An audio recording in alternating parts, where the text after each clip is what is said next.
नमस्कार विद्यार्थी मित्रांनो, बघा टीईटी 2025 ला आलेला सिम्प्लिफिकेशनचा खूप सोपा प्रश्न आहे. बघा चला बघा प्रश्नामध्ये काय दिलं, आपल्याला सगळ्या व्हॅल्यूचा आपलं स्क्वेअर रूट काढायचंय. स्क्वेअर रूट काढूया. बघा पहिल्यांदा काय 800 वजा 175, 800 वजा 175 ही वजाबाकी केली तर किती येईल 625. म्हणजे बघा इथं काय येणार 625 गुणिले, आता हे पण सॉल्व्ह करून बघा 0.58 अधिक 0.06 याची बेरीज किती येणार 0.64. किती 0.64. हे आपण डायरेक्ट पण करू शकतो, पण एवढी स्टेप मी करून दाखवतो. बघा 1024 चं वर्गमूळ आपल्याला काढायचे. 1024 चं वर्गमूळ किती येतं 32.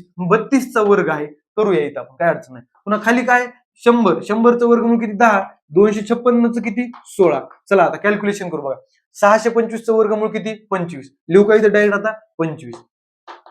0.64 कुणाचा वर्ग असेल 0.8 चा वर्ग असेल 0.64. म्हणजे इथं काय आलं 0.8. किती आलं 0.8. आता आपण कॅल्क्युलेशन करू शकतो. बघा 16 1 16, 16 दुनी 32. पुन्हा आता काय राहिलं बे 1 बे, बे पंचे 10, 5 1 5, 5 5 25. आता काय राहिलं 5 गुणिले 0.8 85 40. आणि आपल्याला पॉइंट द्यायचा आहे. पॉइंट किती एक अंकानंतर पॉइंट देऊ. म्हणजे उत्तर किती आलं आपलं 4. म्हणजे पर्याय क्रमांक 1. धन्यवाद.